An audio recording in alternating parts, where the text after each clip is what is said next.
Republicans have been calling for voter ID for years, and now with control of all three branches of government, it's looking like they are likely to get their wish. I can't imagine a Republican senator that would vote against, making sure that you have to have proof of citizenship to register to vote and to vote. Now, how could anybody? I don't know how a Democrat could be against this. Yeah, agreed. I don't know how anybody could be against this. Agreed. I mean, we don't get to vote for in another country. Why are people from another country getting to vote in our country? It's common sense. I don't know why all 100 senators wouldn't be on board with this. But, I wonder, would it be worth bringing a vote and getting all 54 Republicans on board and showing that all the Democrats are against it? Absolutely. We need to have a vote. We'll show that all Republicans are going to support this. And hopefully, Democrats will support it and it'll pass. Mike Johnson did the right thing in the House. To pass this. I mean, if you think about it, we've got to secure our elections. We've got to secure ourselves from all the fraud. We've got to secure our border. There's a lot of things we have to secure in this country, but it starts with having a secure election.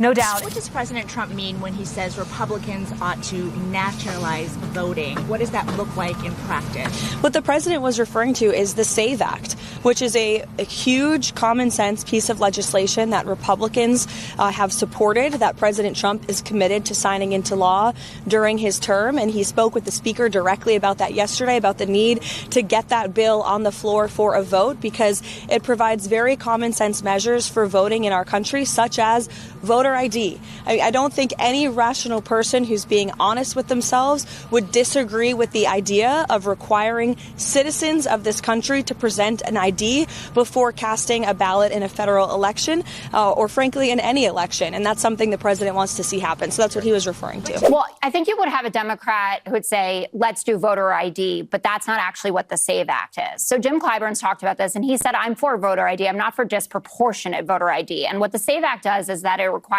that you either have your birth certificate or your passport, which is different than accepting a driver's license, for instance. And the reason for that, I don't know if that's true. It is true. Read the bill. Okay, I will. I'm sorry, that might hurt you. And then tomorrow we'll have to correct it. Well, I won't be here, there's no so you can give it to Harold. There's no way this bill requires people to show up with their birth certificates. Then Barack couldn't register.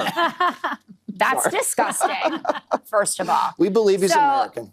There is a very strong case, actually, that the SAVE Act will hurt more Republicans than it will Democrats. So the people who will be most affected. So why wouldn't you want to do it? Fine. Let's go, baby. If you want me to explain, I can, but. Sure. I mean, so President Trump is basically saying that the SAVE Act as it's written, he's like, look, don't try to sink the DHS funding for that. He's for a real ID, but so are 85% of Americans for a real ID. And it has to go through the committee process, et cetera. Don't shut down the government over it. We all agree there should be ID at the voting booth. Oh, yeah. I'm not even talking about the DHS funding fight. I'm talking about the fact that if you look at estimates right now, so 21 million Americans don't have ready access to either their passport or their birth certificate. 50% of Americans don't have a passport at all. If you want to talk about who has a passport versus who doesn't, we can get into that and where they might vote. Then on top of it, to your voter fraud idea, people do actually look into it. Even like the Heritage Foundation, very conservative, found 35 illegal aliens voted in 2024. Utah just did a review of 2 million people in their voter rolls, came up with one non-citizen registration and no non-citizen Try voting. California. So getting rid of also universal mail-in voting, which is part of this, would affect a red state in Utah, Nevada, that also voted for Trump. So based on your discussion, it sounds like you're moving towards. Yes, based on our discussion right now, we're moving towards it. Also, we got assurances on the standing filibuster, which is incredibly important. I don't know if you guys remember when I was talking about inherent contempt. A lot of people didn't know what that is. The standing filibuster is an old school parliamentary procedure, but it's a way to break through what we consider traditional norms to get voter ID passed.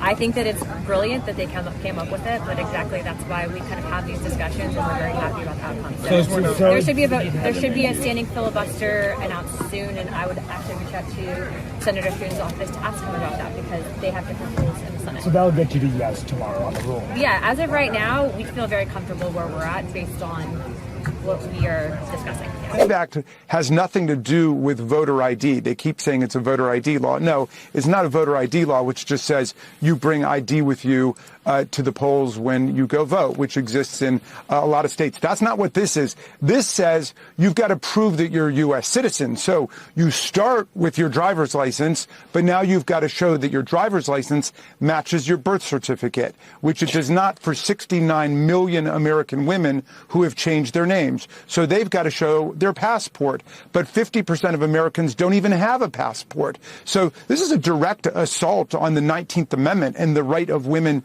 to vote. And it's introducing, obviously, whole new layers of complexity and bureaucratic obstacles and red tape that don't need to be there because there's not a problem in any of the states. The whole argument behind why we need voter ID is because it's supposed to stop undocumented immigrants from voting. Now, as all of you know, undocumented immigrants don't vote in any type of considerable number. And when it comes to illegal voting, studies have found that it's the right wing that does it more. It's Republicans that get caught up doing it more. But in general, this really isn't a problem. People en masse aren't voting fraudulently.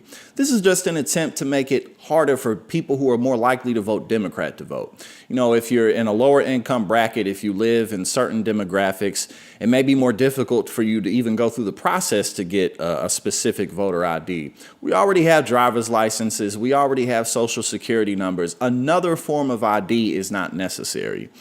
And mind you, when Donald Trump won in 2024, they weren't talking about how there was such widespread voter fraud. In 2020, that was the case, of course, because Donald Trump lost. But in this go-round, there's nothing to see.